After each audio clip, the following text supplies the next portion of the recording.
I used to have this weird system when I was setting up towns. I forget how it worked. It was something weird, like like they would build a warehouse. People would stay in the warehouse for a little bit, and then they would build the inn or the living quarters for the workers, which is basically a big building with a bunch of rooms and a kind of a central area where they could all have breakfast, and they would basically go out and build the bigger houses or the factory at that point in time, or the mine or something. There was this whole system for setting up towns, and then and then it was kind of a weird system where like every worker was provided a tool basically, and they got the first tool was free, and to do the work, and then they were paid, and then they got, I think, one replacement like every year or something, or every certain amount of time, and then there was but if they wanted a brand new tool or something, or if they broke theirs, or if there was a problem with theirs, then they would be charged the price of the tool. So basically, like if you had a shovel and you broke your shovel, or lost your shovel, you would be charged the price of the shovel. It would come out of your pay, basically, or something like that, or you could just walk away, I guess. But you wouldn't have a shovel, pretty much. So if you wanted a brand new tool, you'd have to pay for it yourself, and that was done at the company store. So then, or if somebody wanted to work at the site, they could work if they bought their own tool. In other words, if you wanted to work at one of my job sites, after I had already given out tools and you wanted to work there to get pay, you would have to buy your shovel in order to work there, or buy the tools in order to work there, and then you would be paid the rate of the thing. And my workers, and then there was some sort of deal where if you went X amount of time and didn't need a tool, you would be paid the price of that tool back as your pay, basically, because I wouldn't have had to because I didn't have to replace it, or you had replaced it on your own. Then you were paid that amount of money back to you.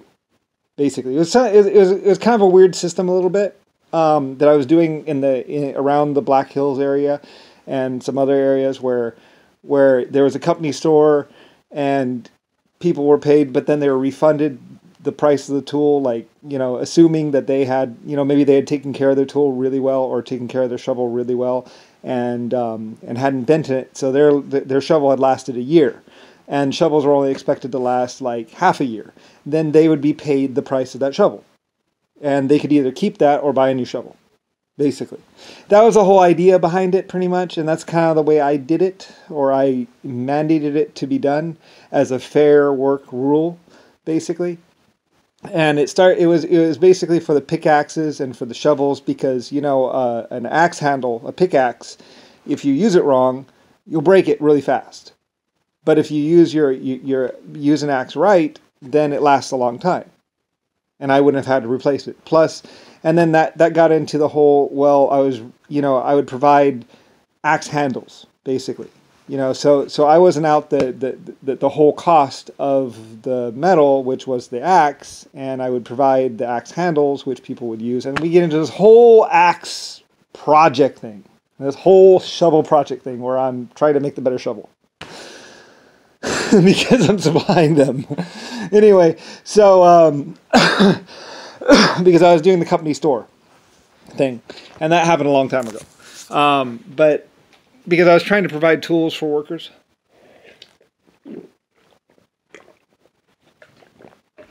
and I was funding people the cost of the tool to do the work, because I was getting the ore from them, and I was refining the ore.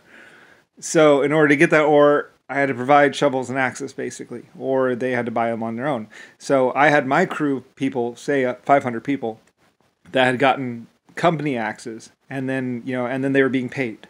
Okay, and then there was anybody else that wanted to work too, to up production or whatever. If they wanted a job, then they had to buy their own tool, because I could only provide so much.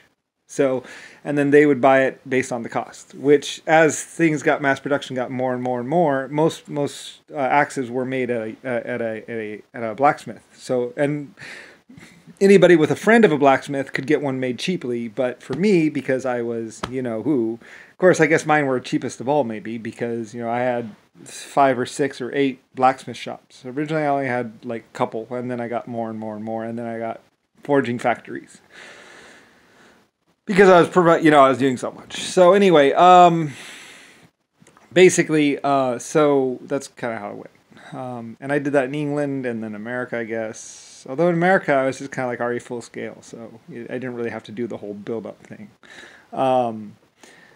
I think it was mostly England providing access to America, basically, through me, basically. So anyway, though, and then that's how the company store was going on in America.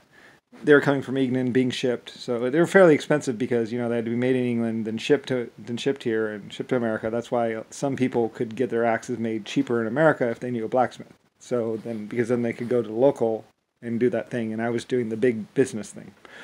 That's kind of how that went. So little blacksmith shops got bigger, but then I bought my own blacksmith shops. I had my own blacksmith shops in America as well, because I needed to provide it cheaper to my workers too. So I had more money and more people. So anyway, and that's how I also ended up getting into carriages in America, or carriages other places. Anyway, so because of, I was providing, because I wanted to skip out, because it was very expensive and cold just to get axes all the way from, but since we were mining in America, why not have them built in America? And so there's all that. So anyway, but this is how the company store thing went with me, basically, is if you got by signing up for work or to the initial run or hiring of the factory, some 30 or 500 people would all get their axes and their shovels for free, basically. It was a company axe, so they couldn't take it home with them, but and it'd be given to the next person. So if it was still okay.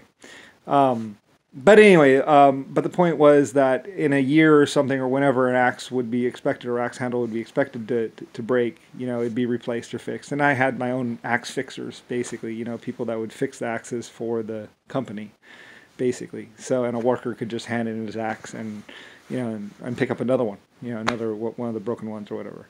And there were some axe fix things, and I had to pay for that. And it was some axe wraps and stuff. And they tried some shielded axes stuff, and none of it really worked. And some metal core axes that didn't really work, and I kind of, Anyway, so and there's a whole research project behind that. So anyway, though, and I was paying for that as well. I'm doing it. So anyway, though, but that's kind of how the company store thing went with me, and how I kind of like worked my way through it, kind of thing, because I was like, I need ore. Oh, damn, I need ore for this. I need ore for that. So I kind of worked through all that, and I tried to be as fair as possible. That's why I did the company store, because a lot of these places you only had the company store because only my rails were going there. It's a whole Carnegie thing. Only my rails went to these places, my trains, so they're shipping my axes. So if you wanted to work there, you had to go to my store to pick up your axe that was shipped there on my train. And, and then that axe was charged basically whatever it cost me plus whatever the store owner wanted to make, I guess, or whatever. I tried to keep the prices down as much as possible, and I'm not exactly sure what happened with that. I think there was, I think what it was because there was I did like a signing bonus or something on my side where the axes were charged a little bit over the top. So I made a little extra money there because I was going to be paying you. So I got like a month free work or something like that, where I got some amount of money back or something. Because I was out the whole cost. I was out the cost for the houses. I was out the cost for the warehouse. I was out the cost for the train. I was out the cost for the rails. I was out the cost for the factory.